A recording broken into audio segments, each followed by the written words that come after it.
Man United won, City won, with Man City winning that Community Shield 7-6 on penalties. And I've been trying to gather my thoughts, my feelings on that actual result today. And I've got to be honest, I'm not that disappointed, Reds, because I think I've seen enough positives today to make me believe that we can actually challenge in that league. Well, not challenge, but be competitive in that Premier League, which we weren't for the vast majority of last season due to injuries. And that was a main concern and a main positive for me today as well. Coming away from Wembley, from as far as I know, with no injuries suffered, getting our main players, getting our best players near enough match fit, ready for that Fulham game on Friday, like your Bruno Fernandes, your Martinez, your Casemiro, and others as well.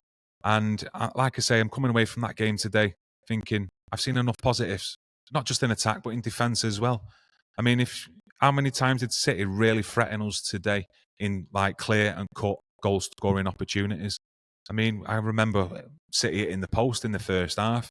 They obviously scored late on with Bernardo Silva, and it was fine margins as well with Palestri who come on.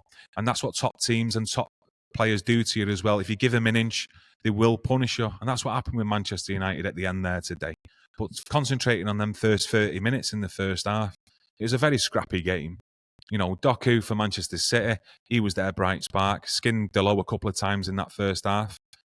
Ahmad, you know, how many times have we talked about Ahmad now over this pre-season? Even towards the end of last season as well, in the cameo appearances he was given by Erik Ten Hag. And for me, Ahmad's an entertainer.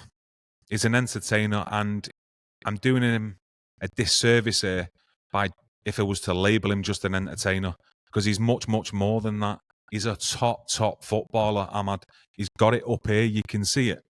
And he's one of these players who's not just, you know, we get these players who come on the scene, they want to do everything themselves, they want to be greedy because they want to be on the back pages of the newspaper.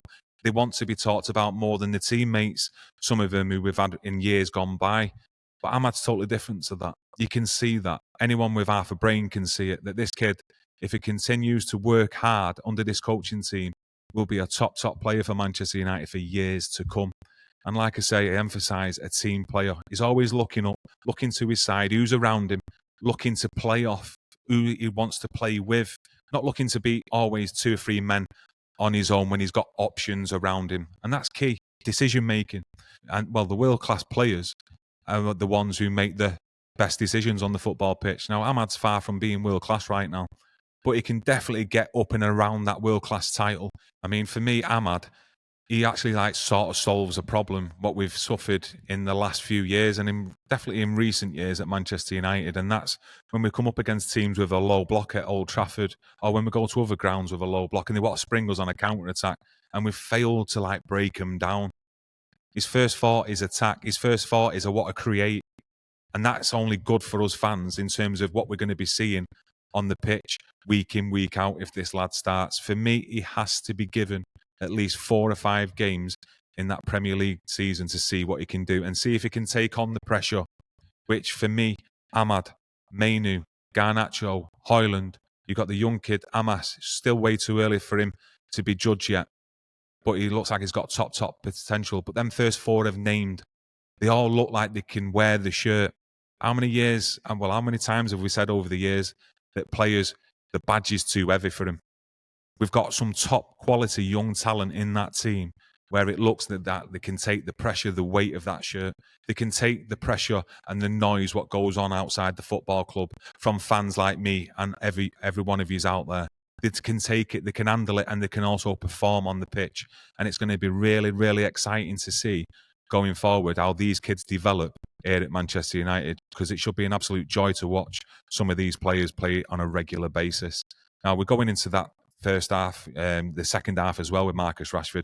He'd obviously be devastated with them 2 opportunities he missed, and I do expect him, if he's in them same opportunities or them positions against Fulham or anyone else in the Premier League season, he will bury him, because the first thing he should have been doing today was at least making the goalkeeper work and getting him on target. But I've still got faith in Marcus Rashford. Seen a difference in his body language compared to last season. Can't believe we're even discussing that with players these days with body language.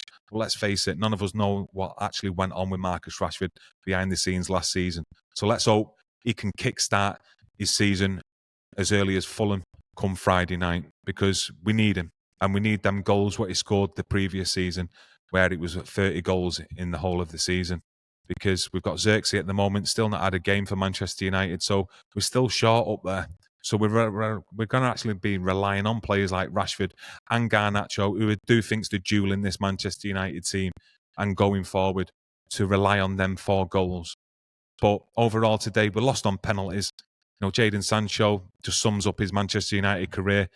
When he actually stepped up, I wasn't confident the way he stepped up myself. I don't know if it was just a sixth sense, but I just thought he's going to miss this. And it just sums up his Manchester United career. And for me, I think it's best for both parties if he makes way and makes a move before this transfer window ends. Johnny Evans, I mean, he's never let us down, has he really, Johnny Evans? And he's taking up he's standing up to take a penalty as he did. I mean, all he had to do was tap it, really, didn't he? But he ballooned it, went over the bar. But these things happen. But it's one of them games. We're at a point in this, in pre-season now. We've only a week left to start the Premier League campaign. But I've got to be honest, I'm positive. I'm really positive going into this campaign that we can actually compete against teams that we failed to last season. And I think the manager, the coaching staff, I think we'll come away there not too disappointed either. Because like I say, we've seen some patterns of play, something different to what we've seen last season. But we still need to get in at least 2 or 3 more top quality players to have a real good season and improve and maybe cement a place in them top 4 places. So, yeah, I'd just like to thank everyone for joining us today. Webby and my dad, Tony O'Neill, he'll be back on Monday with another video. They've been busy today, so I just thought I'd do you a quick match reaction. You get involved with your own opinions as usual, and I'll see you again next week. Thank you.